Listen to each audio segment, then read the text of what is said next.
podcast. Ouais, j'adore le podcast encore une fois cette semaine. On est mercredi le 5 mars à 2 jours de la date limite des transactions. Comme on le fait à tous les jours, Martin Thériault et Anthony Desaulniers qui sont avec vous en cette soirée pour revenir sur les... Oh, je m'entends en double. Là. T'es un petit peu manqué, je m'entends en double. Est-ce que tu m'entends bien?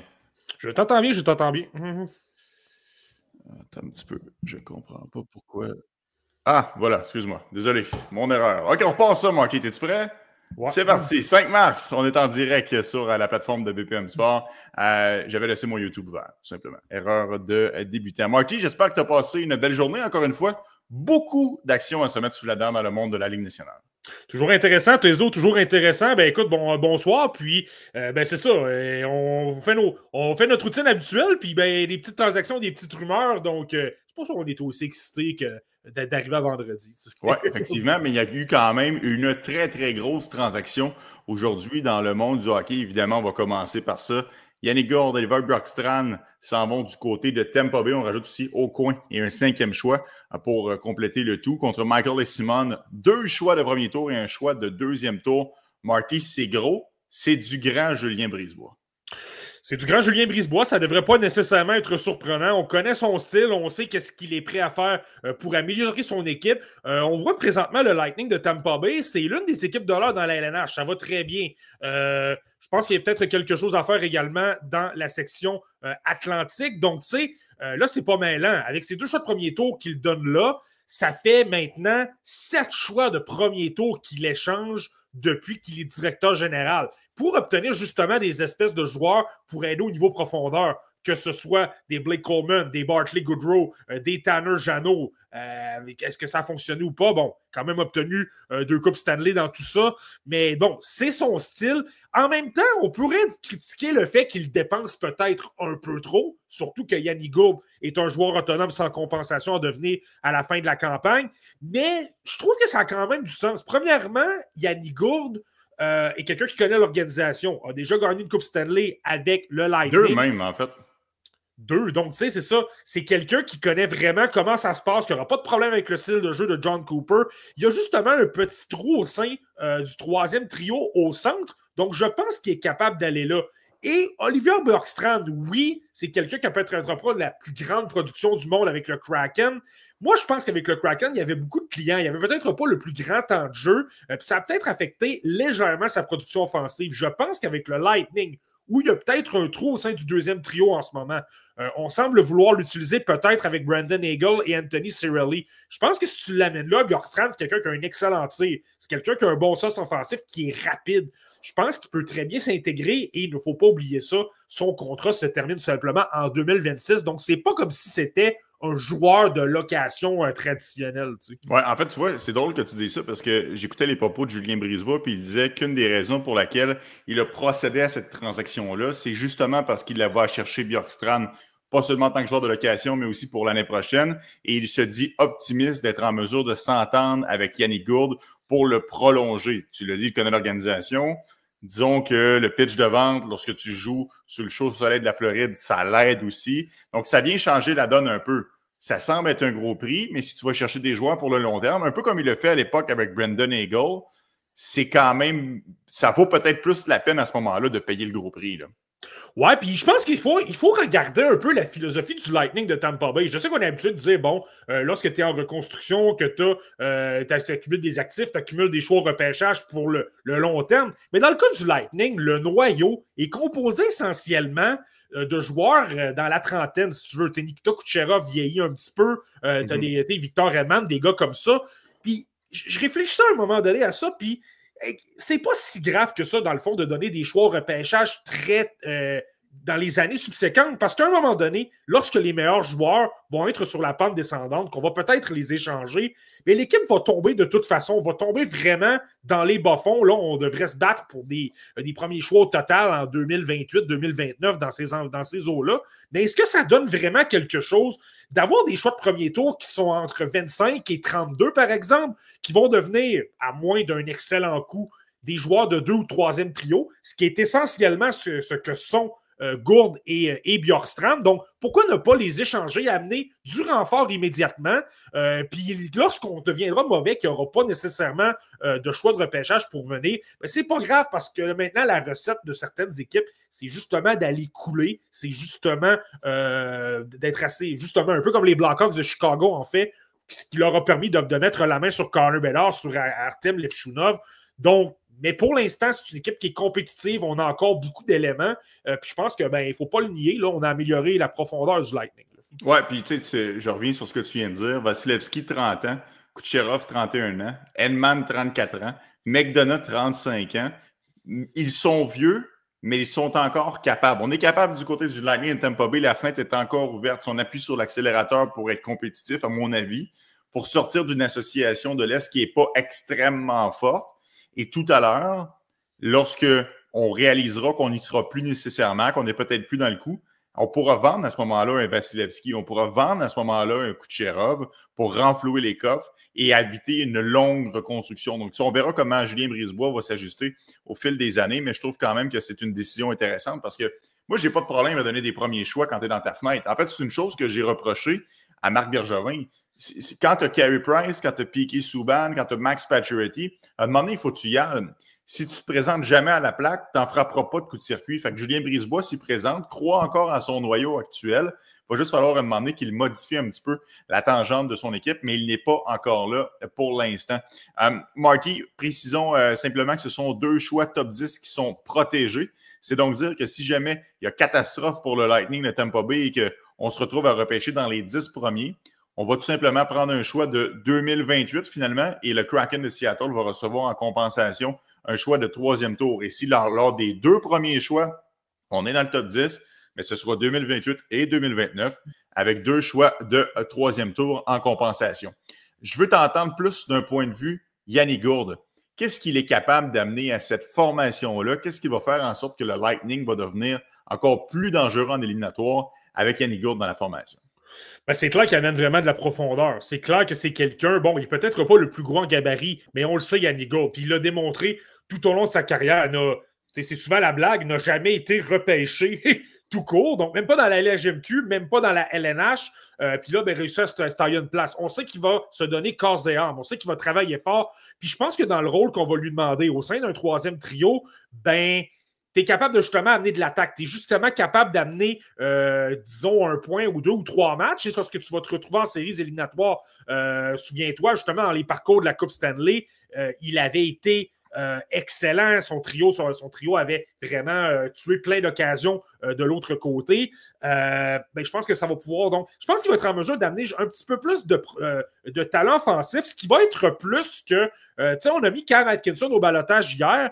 On a mis Logan Brown. Tu as des joueurs comme Connor Sheary dans la Ligue américaine en ce moment. Clairement, ces gars-là n'en donnaient pas assez. Ils n'étaient pas capables d'amener la production secondaire au-delà des points des Eagles, des Cirelli et des Kucherov. Donc là, je pense que d'ajouter un Yannick Gourde, lorsque tu vas te retrouver avec un 3e trio, par exemple, des Capitals de Washington ou des Maple Leafs de Toronto, je prends simplement l'exemple des Maple Leafs, je pense que d'avoir un Gourde contre un Max Domi, par exemple, ben, ça devient pas mal un très, très bon avantage. Oui, ça c'est sûr et certain. On verra si cette transaction-là va tourner comme celle des David Savard ou des Barclay Goodrow ou des Brendan Eagle ou plutôt comme celle de Tanner Jeannot qui finalement, avec du recul, puis même je te dirais même qu'à l'époque, on le disait que c'était cher payé, si ça va bien virer pour le Lightning Tampa Bay. Mais une chose est certaine, moi j'aime beaucoup ce que fait Ron Francis, Marty. Honnêtement, tu laisses partir 2 joueurs, mais tu vas vraiment chercher un retour vraiment intéressant. C'est un beau pactole pour le Kraken de Seattle qui a de la difficulté quand même à se remettre depuis sa participation en série il y a de cela quelques années lorsqu'on avait quand même affronté l'Avalanche du Colorado, si ma mémoire est bonne. Je pense que Francis a fait un bon travail dans ce cas-ci, Marty. Ouais, vraiment. Moi, Ron Francis, depuis la création de l'équipe du Kraken de Seattle, m'impressionne pas à peu près. Puis là, c'est sûr que si tu le compares aux Golden Knights de Vegas, ça semble différent parce que la stratégie est complètement ailleurs. Tu sais, les Golden Knights n'ont pas eu peur d'échanger leur choix au repêchage, n'ont pas eu peur d'échanger pour de l'immédiat rapidement. Ça les a amenés en finale de la Coupe Stanley, ont gagné une coupe d'ailleurs. Mais Ron Francis, c'est ce que je trouve intéressant. Tu sais, quand tu parles de maximiser la valeur de tes joueurs au bon moment, là, c'est franchement hallucinant. Et le cas Bjorkstrand le montre quand même bien. On l'obtient des Blue Jackets de Columbus contre un choix de 3 et de 4e tour il y a quelques années, parce que les Blue Jackets avaient des problèmes sous le plafond salarial.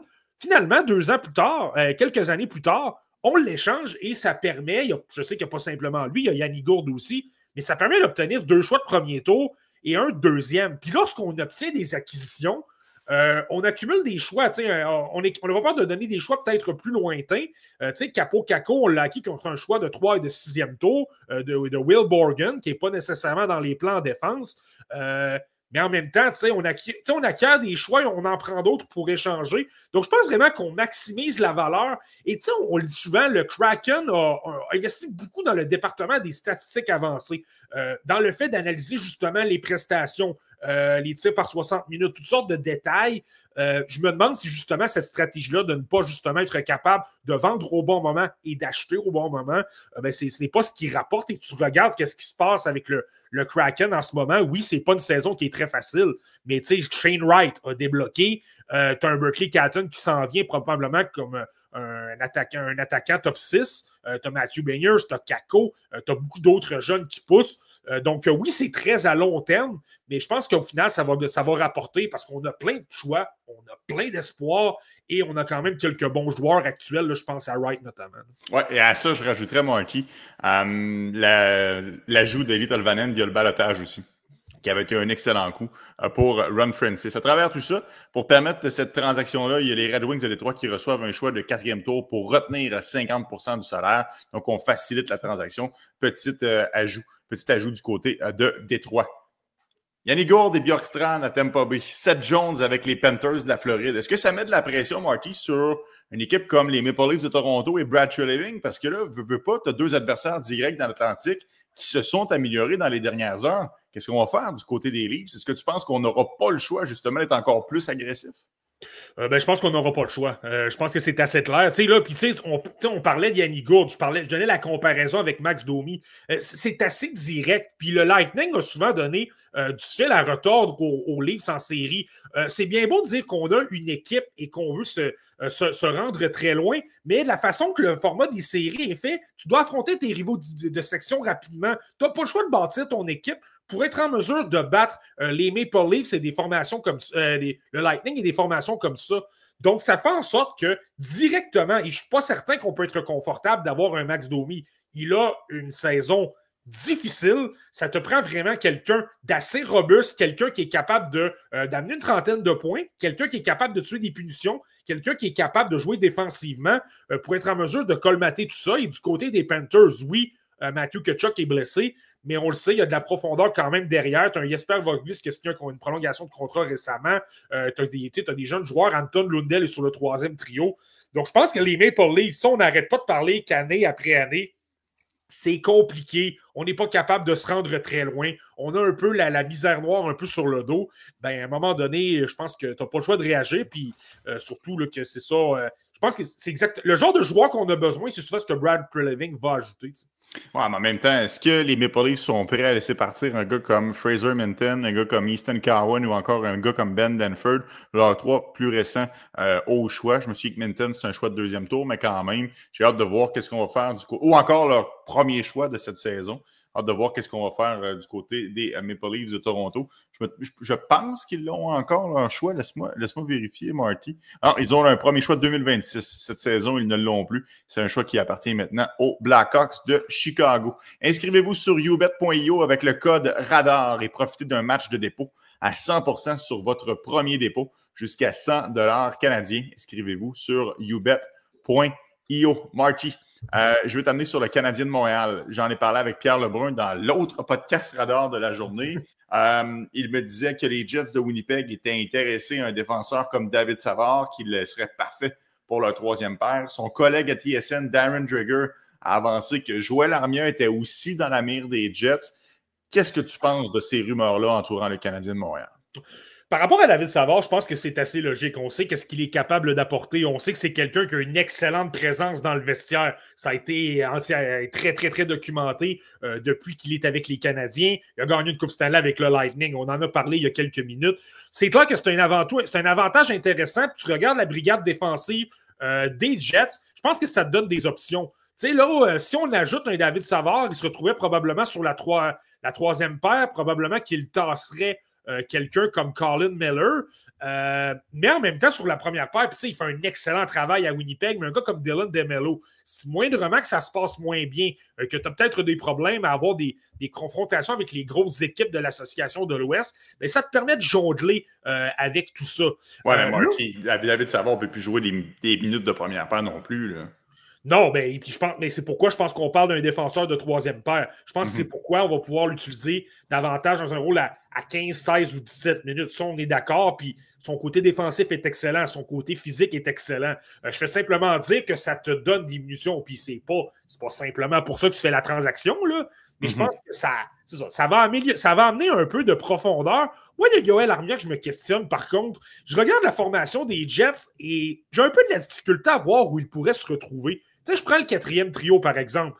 On a Morgan Barron avec Rasmus Kupari et Alex Iafallo. Moi, selon moi, Iafallo, tu ne l'échanges pas, tu le gardes, c'est quelqu'un de vitesse, quelqu'un d'intensité qui est parfait dans son rôle.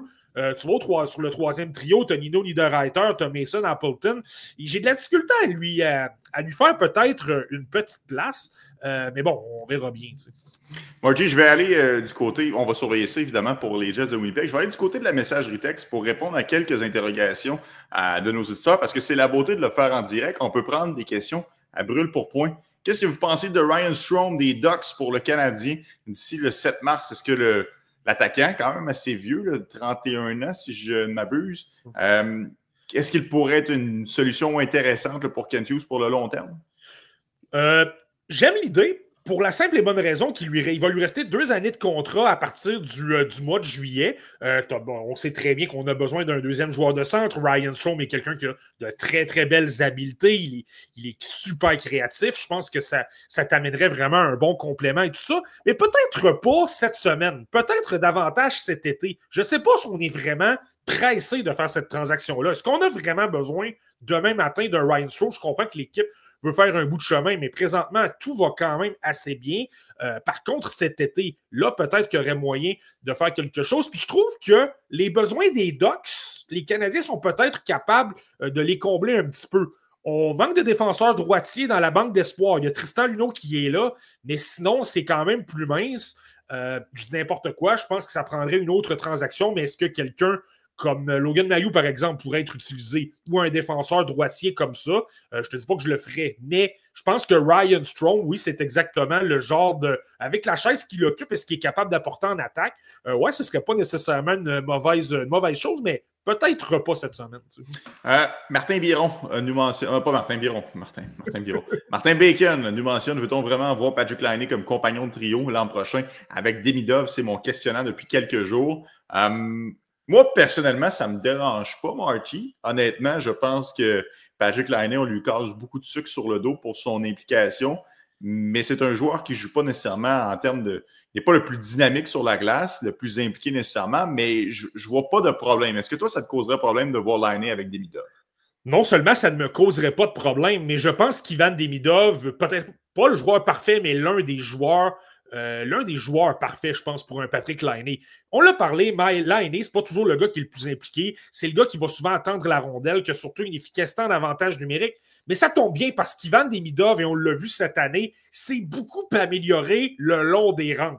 L'amélioration là, est fulgurante. L'an dernier, c'est quelqu'un qui avait de la difficulté. Il perdait des bagarres. Souvent, il pouvait s'exposer un petit peu et ça nuisait à son équipe. Mais là, cette année, il s'est renforcé énormément sur le plan physique, protège beaucoup mieux la rondelle. Et là, par conséquent, Demidov, c'est sa principale qualité. C'est pourquoi, selon moi, c'est le meilleur joueur à ne pas évoluer dans la LNH en ce moment.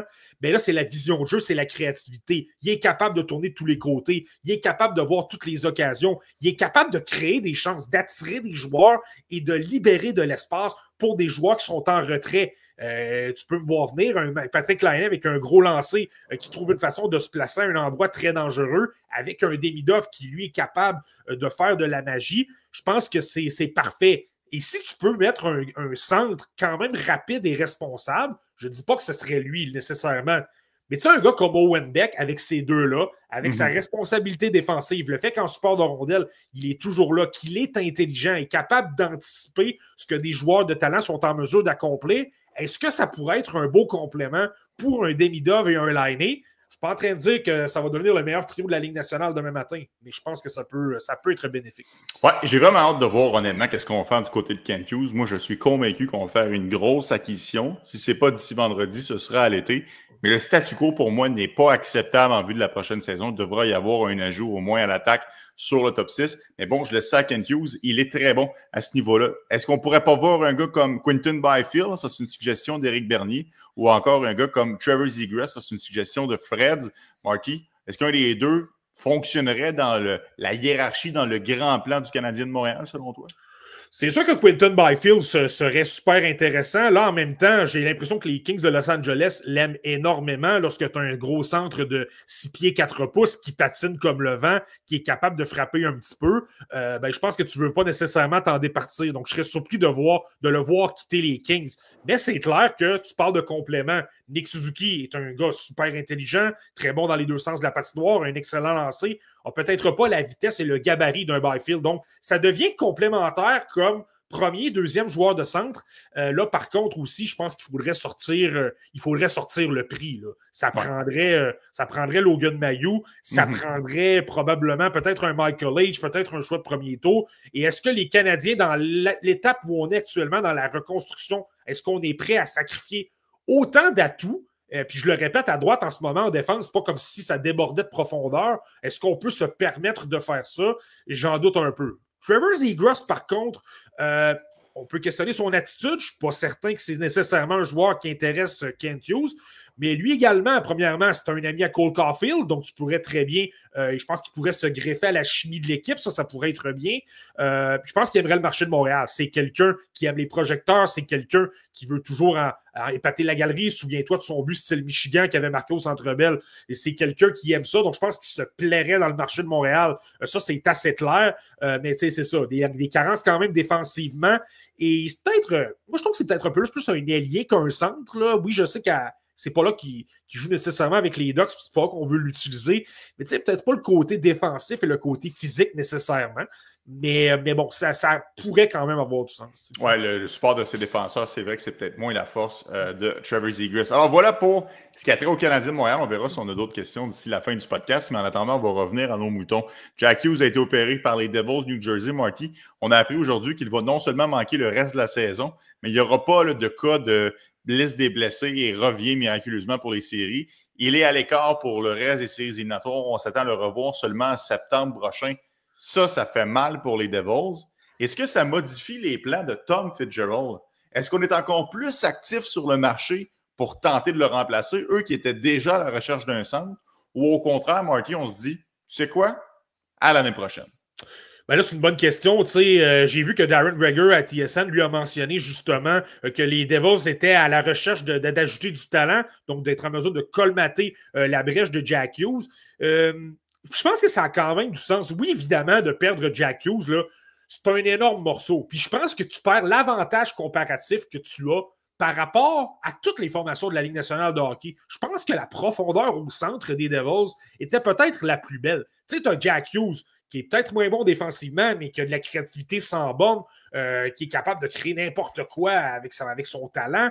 Mais tu as Nico Hischier, qui est derrière, qui est l'un des meilleurs centres dans les deux sens de la patinoire de la LNH. Ça devient un combo de premier, deuxième joueur de centre qui est intéressant. Et n'oublie pas Eric Carla, qui lui est sur le troisième trio, qui est l'un des meilleurs patineurs de la LNH, qui est super intense, qui est excellent défensivement.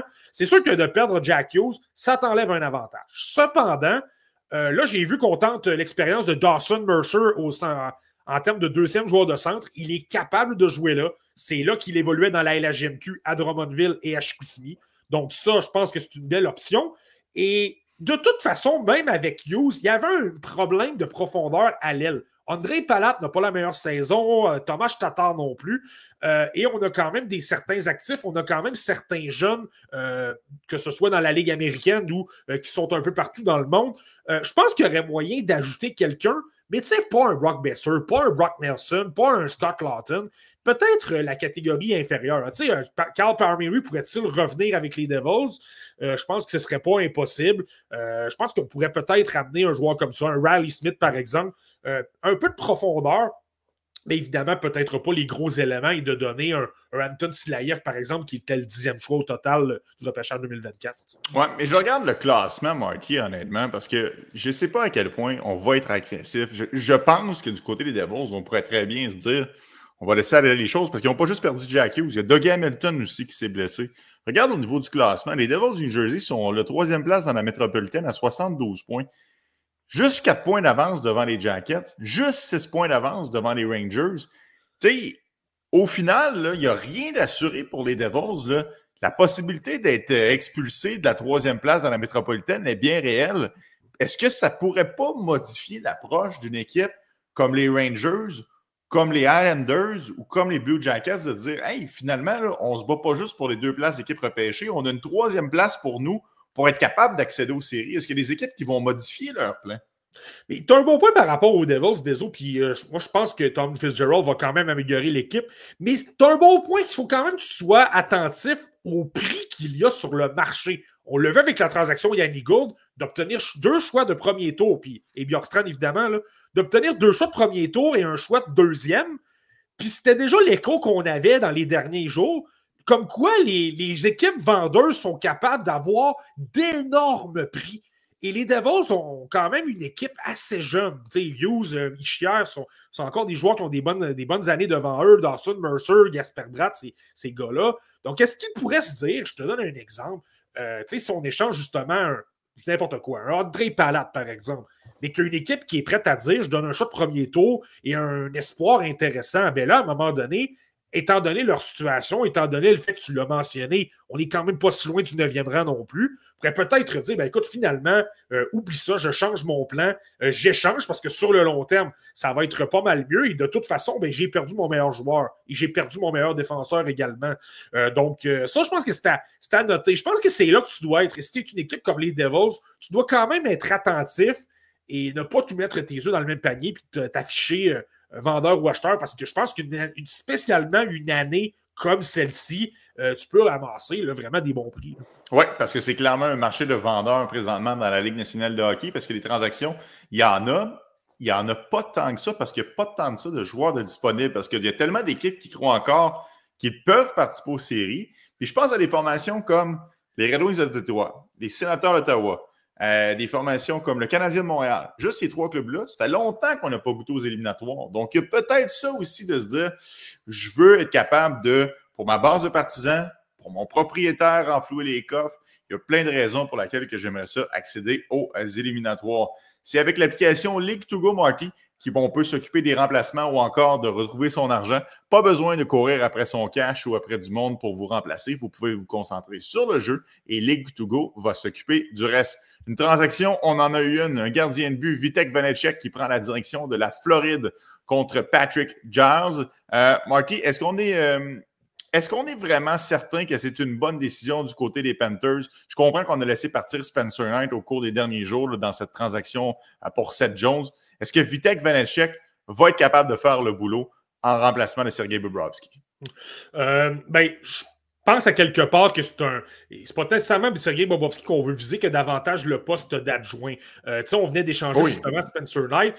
Chris Driedger a été rappelé de la Ligue américaine, mais je regardais ses statistiques, puis je ne l'ai pas vu jouer, Chris Driedger, cette année. Je ne sais pas comment il se comporte, mais tu regardes ses statistiques, c'est 2,97 de moyenne, c'est 878 de taux d'efficacité. Je pense pas qu'on était très emballé avec l'idée d'avoir un Driedger. Puis, justement, si Bobrovsky se blesse et que là, tu te retrouves avec avec un gardien comme Driedger, c'était peut-être moins solide. Tandis que là, au moins, Vanecek t'offre une possibilité là-dessus. Puis, le prix est pratiquement gratuit. Là. Je veux dire, Patrick Giles, c'est un gars de 4e trio, c'est un gros bonhomme qui est capable de frapper. Mais il a déjà 25 ans. Je ne pense pas qu'il y ait un très gros avenir dans la LNH. Donc, je pense que ça vaut amplement la peine.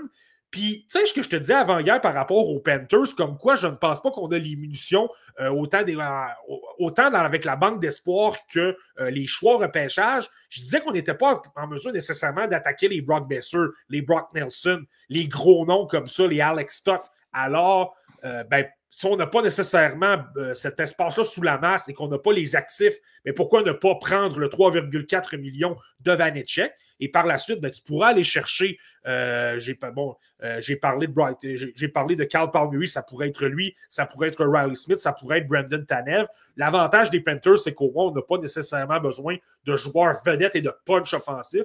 On a simplement besoin d'un peu de profondeur pour encadrer les Reinhardt, les Barkov et les Bennett. Ouais, on va te le dire, Marty. Tu l'as dit rapidement, là, mais à mon avis, Brandon Tanev remplirait parfaitement un rôle avec les Panthers de la Floride, un peu comme le fait Ryan Lumberg par le passé, cette peste-là qui frappe et qui dérange. Je veux que tu m'expliques quand même, de ton point de vue, qu'est-ce que les Sharks ont à gagner dans cette transaction-là. C'est pas comme si Vitek Vanecek avait encore 2 ans à son contrat puis qu'on écoulait le contrat.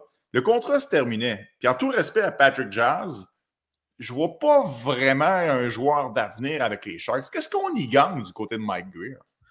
Ben, je pense que les Sharks étaient un petit peu menottés. Depuis qu'on a acquis Yaroslav Askarov, on le savait que soit Mackenzie Blackwood ou Vitek Vanecek, finalement, les deux ont été échangés. Mais on savait que c'était pris sous la gorge. Le ménage à 3, c'est toujours une solution un peu de dernier recours. C'est jamais fait de gaieté de cœur. Donc, à un moment donné, je pense que le seul objectif pour Mike Grier, et d'autant plus que, justement, Mackenzie Blackwood t'a amené des actifs, t'a amené notamment Nikolai Kovalenko. Askarov est un très, très, très bel atout lui-même. Donc, je pense que simplement le fait de t'être débarrassé de Vanecek, c'était simplement bon. C'est simplement bon pour donner plus de temps de jeu à un Askarov, pour faire jouer Alexander Georgiev dans tout ça aussi. Donc, je le vois vraiment plus de cette façon-là. On s'en est débarrassé et de toute façon, des actifs, on en a amassé suffisamment dans la dernière année ou deux. On a fait d'excellents choix au repêchage. Donc, ce n'est pas nécessairement grave si on n'a pas obtenu grand-chose pour Vitek Vanecek. Et je rajouterais aussi que le marché des gardiens de but, il n'y a pas énormément d'équipes qui cherchent de solutions. Moi, je vois peut-être les Canucks de Vancouver qui pourraient peut-être ajouter une solution un peu plus sûre à un Kevin Lankinen en raison de la blessure de Thatcher Demko. Peut-être les Red Wings qui ont Cam Talbot et Alex Lyon, c'est pas très solide. Mais sinon, là, pas mal tout le monde est en selle, là, que ce soit les Rangers avec Igor Shesterkin, les Capitals viennent de mettre sous contrat Charlie Lindgren, tu as Logan Thompson. Tu as beaucoup de bonnes équipes avec de bons gardiens de but, donc tu as moins de clients un peu. Là. Puis les Oilers là-dedans, Marky, est-ce qu'on va encore faire l'erreur d'aller à la guerre avec des gardiens de but? Je le sais que Stuart Skinner a quand même connu des bons moments l'année dernière en éliminatoire, mais inspire pas confiance. J'inspire pas vraiment confiance non plus, je vais être honnête avec toi, Deso. Mais en même temps, c'est le même problème depuis cet été. C'est la raison pour laquelle on a perdu Philippe Grobert, qu'on a perdu Dylan Holloway. On a un gros problème d'espace sous la masse salariale. Puis là, on parle peut-être même d'ajouter des attaquants. Je sais qu'on a déjà acquis Trent Frederick, mais on voudrait faire encore mieux, ce qui est logique. Donc, je me demande si justement Stan Bowman, à quelque part, ne va pas se dire, écoute, finalement, on va faire confiance à Stuart Skinner.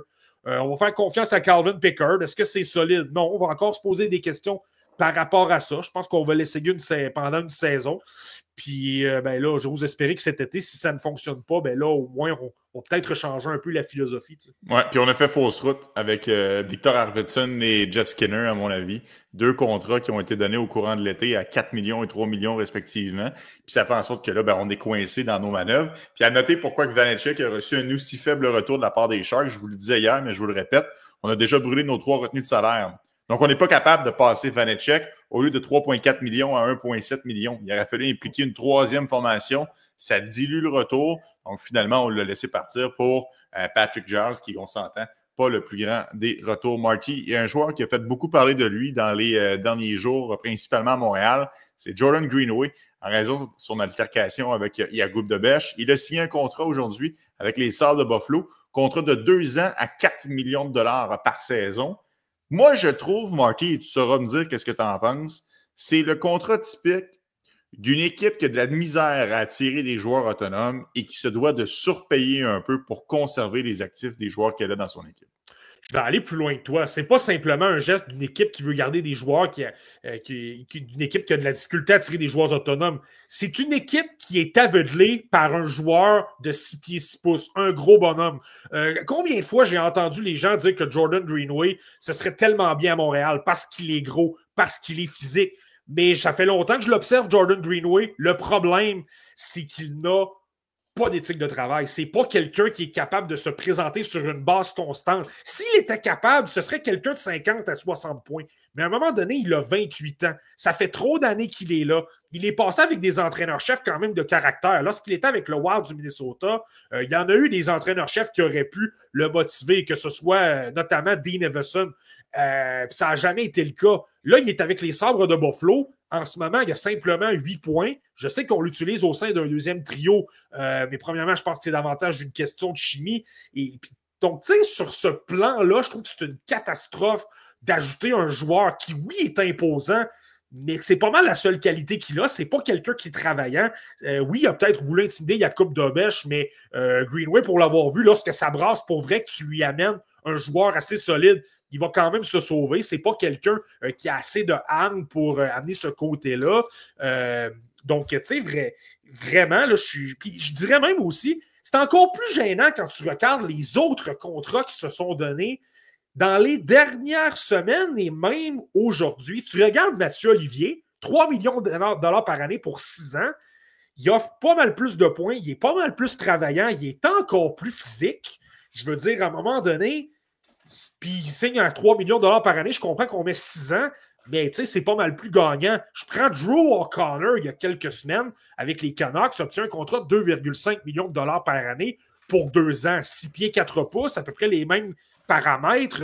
Une saison de 20 points en ce moment. C'est à peu près les mêmes paramètres et il signe un contrat d'1,5 million de dollars de moins par année. À un moment donné, on se pose la question pour la raison pour laquelle les Sabres, ça tourne un peu en rond. Ben, c'est pour des décisions comme ça. T'sais. Marky, je me demandais si ça allait arriver cette semaine. C'est le cas. On a une transaction en direct. Dernière heure, Vincent Desharnais vient d'être transigé aux Sharks de San Jose. Aux Sharks de San Jose en retour d'un 5e choix pour les Penguins de Pittsburgh. Alors voilà, c'est fait une première transaction à brûle pour point, Marky. C'est dans ces moments-là que c'est le fun en maudit, notre job. Qu'est-ce que tu penses de ce trade-là, Marky? Je pense que c'est une transaction quand même assez mineure. C'est peut-être les Sharks qui veulent justement se prendre un élément, peut-être un peu plus de robustesse, un gros bonhomme, un gentil géant, quelqu'un qui est super agréable avec les médias et tout ça. Mais tu sais, c'est une transaction d'une équipe vendeuse avec une équipe vendeuse. Donc, j'ai de la difficulté à voir vraiment est-ce que c'est une équipe qui veut se départir d'un joueur pour faire un bout de chemin en série. C'est clairement pas l'objectif des Sharks d'aller s'ajouter un joueur. Donc, je pense vraiment que c'est simplement l'intention des Sharks de s'ajouter de la profondeur, s'ajouter un gars sur une 3e paire, puis de peut-être y aller avec ça pour les prochaines années. Mais ça, on s'entend, c'est pas la transaction du siècle là, non plus. Non, c'est vrai, mais quand même, j'aurais compris que j'avais fait une erreur dans le bandeau. Là, je l'avais inversé. Vincent Desharnais s'en va à San Jose. Mais quand même, je trouve qu'il a perdu un peu de lustre, Vincent. Je le trouvais très utile avec les Oilers. Je trouvais qu'il avait un rôle très clair. Il est sorti de là, il était allé se promener à Vancouver. Ça n'a pas fonctionné non plus du côté de Pittsburgh. J'ai hâte de voir si à San Jose, dans un rôle restreint, on ne pourra pas le relancer. Puis honnêtement, un choix de 5e tour, le prix n'est pas si élevé que ça. Ça vaut la peine, je pense, de prendre une telle décision de ce côté-là. Puis du côté des Pingouins, on venait tout juste de l'acquérir. Souvenez-vous, dans toute la saga de JT Miller qui avait été échangé, les Canucks s'étaient revirés puis ils avaient fait l'acquisition de Joe O'Connor et de Marcus Pettersson. Et c'est dans cette transaction-là que Vincent Desharnais avait trouvé son chemin jusqu'aux Pingouins. Donc ça va être intéressant à surveiller. OK, je veux revenir rapidement sur Mathieu Olivier. Contrat de 6 ans à 3 millions.